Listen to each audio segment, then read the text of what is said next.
Today is Wednesday, September 3rd, 2025. This is Read Through the Bible. Hi, everyone. And we're going to finish the story of Samson today. That's right. So just chapter 16. Yep, we started it on Monday, just with his birth. And then yesterday we went and we saw his Sunday school stories about this riddle, the marriage and riddle, and then his conflicts with the Philistines and killing 1,000 of them with a donkey jawbone. And today we're going to see his end and his seduction by Delilah and avenging his Philistines by crushing the temple on him. So, Right.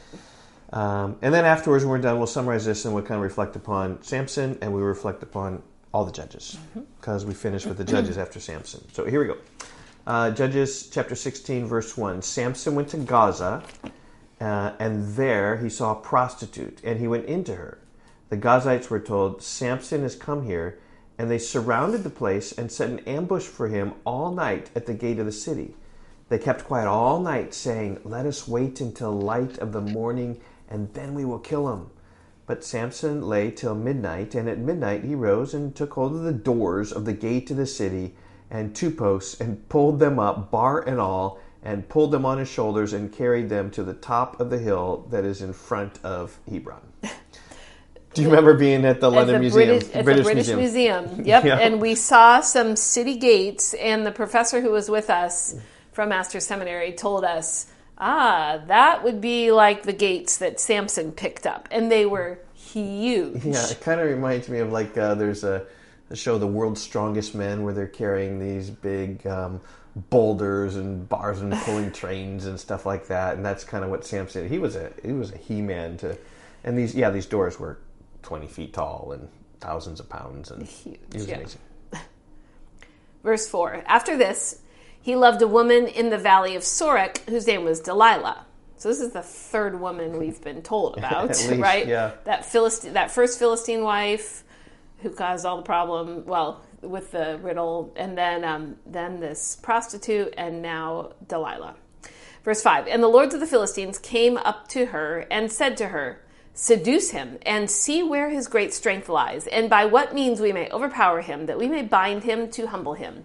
And we will each give you 1,100 pieces of silver. So Delilah said to Samson, please tell me where your great strength lies, and how you might be bound, that one could subdue you. Samson said to her, if they bind me with 7 fresh bowstrings that have not been dried, then I should become weak and be like any other man. And there's even an acknowledgement there about how he is not like other men. Then the lords of the Philistines brought up to her 7 fresh bowstrings that had not been dried, and she bound him with them. Now she had men lying in ambush in an inner chamber, and she said to him, the Philistines are upon you, Samson. But he snapped the bowstrings as thread of flax snaps when it touches the fire. So the secret of his strength was not known. Verse 10, then Delilah said to Samson, behold, you have mocked me and told me lies. Behold, tell me how you might be bound. And he said to her, I have no idea why he answered her after what happened before this. Yeah. Anyway, he said to her, if they bind me with new ropes that have not been used, then I shall become weak and be like any other man. So Delilah took new ropes and bound him with them and said to him, the Philistines are upon you, Samson. And the men lying in ambush were in an inner chamber. But he snapped the ropes off his arms like a thread. Then Delilah said to Samson, until now you have mocked me and told me lies. Forget the fact that Delilah was deceiving him. Yeah. Tell me now how you might be bound, or betraying him, really, rather than deceiving him, betraying him. Tell me now how you might be bound. And he said to her, if you weave 7 locks of my head with the web and fasten it tight with a pin, then I shall become weak and be like other men. So while he slept, Delilah took the 7 locks of his head and wove them into the web, and she made them tight with the pin and said to him, the Philistines are upon you, Samson. But he awoke from his sleep and pulled away the pin, the loom, and the web. Verse 15, and she said to him, how can you say I love you when your heart is not with me? You have mocked me these 3 times, and you have not told me where your great strength lies. This is total manipulation because she has hardly loved him, trying to deceive him these times as well. Total Completely. manipulation. And she's doing this just because these Philistine lords have offered her money to 1,100 pieces of silver. each. Yep. Each person has. Yeah, so she's just doing it to get her money. And so, verse 15, and she said to him, how can you say I love you when your heart is not with me? You have mocked me these 3 times, and you have not told me where your great strength lies. And when she pressed him hard with her words day after day and urged him, his soul was vexed to death. Wow, those are some strong emotions and arguments going on there. Verse 17, and he told her all his heart and said to her, a razor has never come upon my head, for I've been a Nazirite to God from my mother's womb.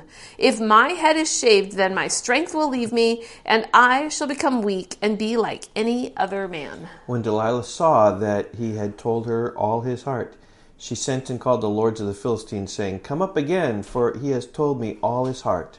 Then the lords of the Philistines came up to her and brought the money in her hands, and she made him sleep on her knees, and she called the man and had him shave off the 7 locks of his head, and she began to torment him, and his strength left him. And she said, the Philistines are upon you, Samson. And he awoke from his sleep and said, I will go out as at other times and shake myself free.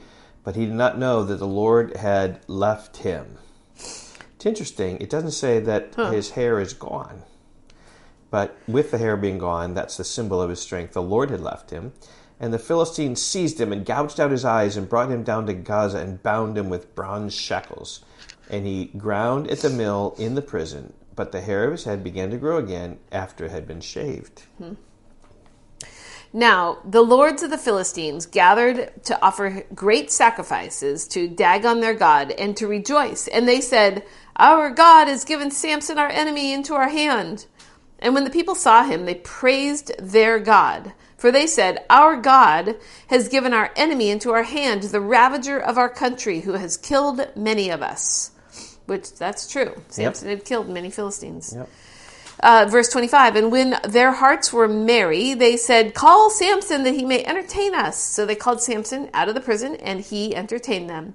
They made him stand between the pillars. And Samson said to the young man who held him by the hand, since he's blind, let me feel the pillars on which the house rests, that I may lean against them. Now, the house was full of men and women. All the lords of the Philistines were there, and on the roof there were about 3,000 men and women who looked on while Samson entertained. Then Samson called to the Lord and said, O Lord God, please remember me and please strengthen me only this once, O God, that I may be avenged on the Philistines for my 2 eyes. And Samson grasped the 2 middle pillars on which the house rested, and he leaned his weight against them, his right hand on the one, his left hand on the other.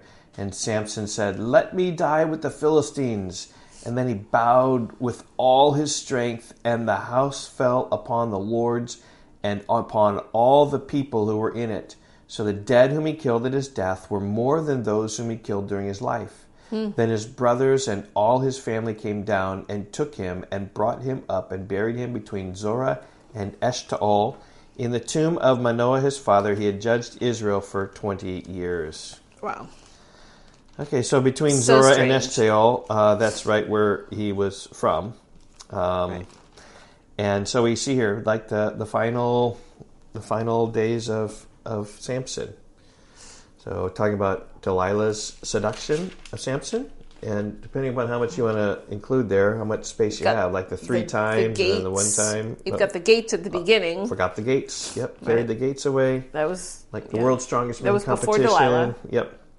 And then Delilah deceives him, seduces him, and then Samson avenges his death by avenges the Philistines by killing 3,000 in his death. Right. Yep. Okay, so let's just think about Samson. Any lessons from Samson? Well, yeah. As we talked about this, we just were struck with how God's ways of dealing with Samson seem so surprising, and it just shows that God's ways are not our ways. Yeah. I mean, we think of Samson as such a womanizer, such a wicked man, and he was, and yet God with chose... such a temper and overreacting to things and just reacting by just going and killing 1,000 people just because he's angry. And here we read about 3 different women that he's with, and he's disrespectful to his parents. And yet... like even chapter 14, verse 4, I think that's key about when he was demanding this Philistine woman, his father and mother did not know that it was from the Lord. He was seeking opportunity against the Philistines.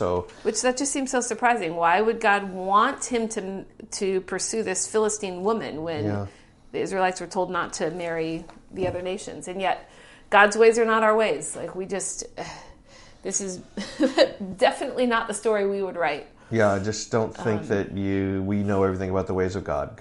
And this is, I think, some of Judges, again, of just how wicked and strange and it was for Israel at that time, and God just using these flawed men in ways that are even strange. But yet, he was one who really fought for Israel against the Philistines this time. Yes.